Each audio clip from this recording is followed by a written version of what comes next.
नमस्कार, मेरा नाम है प्रिया। आप देख रहे हैं पब्लिक इंट्रो। दोस्तों, जिसे लोकतंत्र का चौकीदार कहा जाता है वो है चुनाव आयोग, लेकिन आज वह चौकीदार कुछ सवालों के घेरे में है। राहुल गांधी ने सवाल उठाए, सवाल वोटर लिस्ट को लेकर थे और जवाब क्या मिला? अगर सवाल है तो चिट्ठी क्यों नहीं लिखते? अब सोचिए, एक नेता प्रतिपक्ष सवाल करता है और संवैधानिक संस्था कहती है पहले चिट्ठी भेजो फिर हम देखेंगे। क्या लोकतंत्र अब रजिस्ट्री से चलेगा? दोस्तों, सुप्रीम कोर्ट का हस्तक्षेप हुआ। सुप्रीम कोर्ट ने वही किया जो लोकतंत्र में न्यायपालिका से अपेक्षित होता है। सवालों को सुना, परखा और एक ऐसा फैसला दिया जिससे चुनाव आयोग की कार्यप्रणाली पर भी सीधा सवाल खड़ा कर दिया। अब नतीजा यह है कि चुनाव आयोग की ओर से लंबी चौड़ी प्रेस रिलीज आ गई है। बयान दर बयान निकलकर सामने आए कि राहुल गांधी चुनाव आयोग से मिलने क्यों नहीं आते। मतलब ये कि अगर आप सवाल पूछना चाहते हैं तो पहले टोकन लो, फिर मीटिंग का समय लो, फिर चिट्ठी भेजो और अगर समय बचे तो शायद जवाब भी मिल जाए।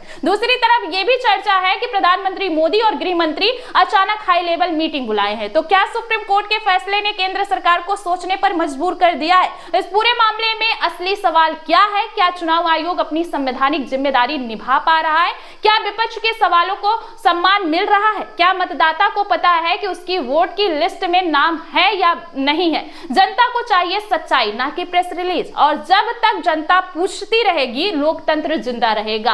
आप किसी भी संवैधानिक संस्था से जवाब मांगते हैं तो आपको एक ठोस और दस्तावेजी जवाब की उम्मीद होती है, लेकिन जब वो चुनाव आयोग जैसी संस्था जवाब देती है बिना नाम, बिना हस्ताक्षर और बिना किसी आधिकारिक मुहर के, तो जनता को सोचना चाहिए कि यह जवाब है या धमकी। हम बात कर रहे हैं दोस्तों उस प्रेस रिलीज की जिसमें राहुल गांधी के आरोपों पर चुनाव आयोग की ओर से कहा गया कि अगर शिकायत में दम है तो औपचारिक पत्र लिखिए। लेकिन इस प्रेस रिलीज में ना तो चुनाव आयोग का नाम है, ना मुख्य चुनाव आयुक्त ज्ञानेश कुमार का कोई हस्ताक्षर है।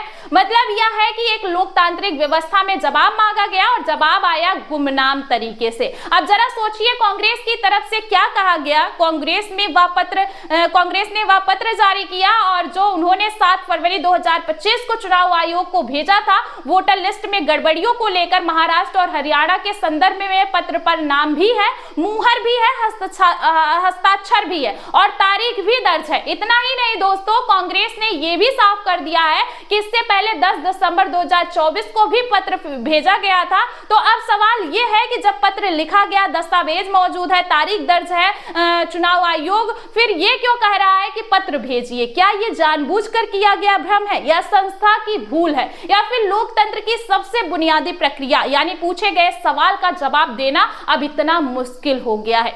दोस्तों, चुनाव आयोग एक संवैधानिक संस्था है, कोई व्हाट्सएप ग्रुप नहीं है जहां बिना नाम, बिना प्रमाण के जवाब टाइप कर दिए जाते हैं। और बात जब विपक्ष के नेता करते हैं, सवाल करते हैं और उसका जवाब प्रेस रिलीज में गुमनाम भाषा में मिलता है, तो जनता को समझना चाहिए कि मामला सिर्फ राहुल गांधी का नहीं, मामला आपकी वोट का है, आपके नाम का है और आपके अधिकार का है। भारत के लोकतंत्र में अब एक नया चलन शुरू हो गया है, सवाल पूछिए लेकिन जवाब की उम्मीद मत रखिए। और अगर आप जवाब मांग ले तो सामने से आएगा एक प्रेस रिलीज, बिना हस्ताक्षर के, बिना जिम्मेदारी के।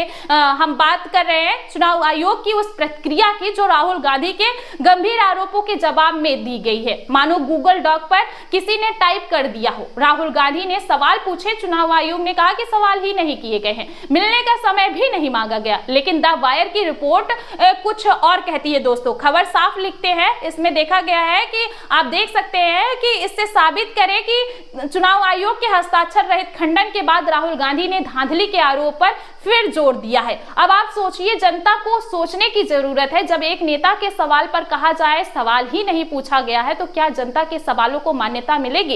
इस हड़बड़ाहट में चुनाव आयोग ने अब आदेश जारी कर दिया है। महाराष्ट्र और हरियाणा की वोटर लिस्ट प्रकाशित की जाएगी। यानी पहले कहा गया कि सवाल नहीं पूछा गया, अब आदेश दिया गया है कि वोटर लिस्ट जारी करो। यही तो आपको बता दें कि हिट विकेट हो गया है और राहुल गांधी ने इस खबर को ट्वीट करते हुए पूछा है, अच्छी बात है कि आप वोटर लिस्ट जारी करेंगे, लेकिन ये भी बता दीजिए कि कब करेंगे। यानी सवाल वही है, कब तक करेंगे? सवाल वही है कि इंतजार करते रहेंगे लोग लेकिन जवाब नहीं मिलेगा। अब हाई कोर्ट का आदेश भी देखिए, कहा गया है कि 3 महीने के भीतर वोटर लिस्ट पर फैसला लिया जाएगा। वही फैसला अब सामने आ रहा है। दूसरी तरफ केंद्र सरकार हाई अलर्ट है। वहीं आपको बता दें कि गृह मंत्री अमित शाह ने भी बिहार दौरे को रद्द कर दिया है। दिल्ली में हाई लेवल मीटिंग बुलाई गई है। प्रधानमंत्री प्रधानमंत्री नरेंद्र मोदी, बीजेपी अध्यक्ष, भाजपा नेता और अन्य वरिष्ठ नेता जिसमें मौजूद हैं। तो आपको बता दें कि ये जो मामला है सिर्फ एक वोटर लिस्ट का मामला नहीं है, या और गहराई से सोचे तो ये एक गड़बड़ी का मामला है। पहले ममता बनर्जी के सवालों पर चुनाव आयोग की हड़बड़ी देखी गई थी, अब राहुल गांधी के सवालों पर वही कहानी दोहराई जा रही है।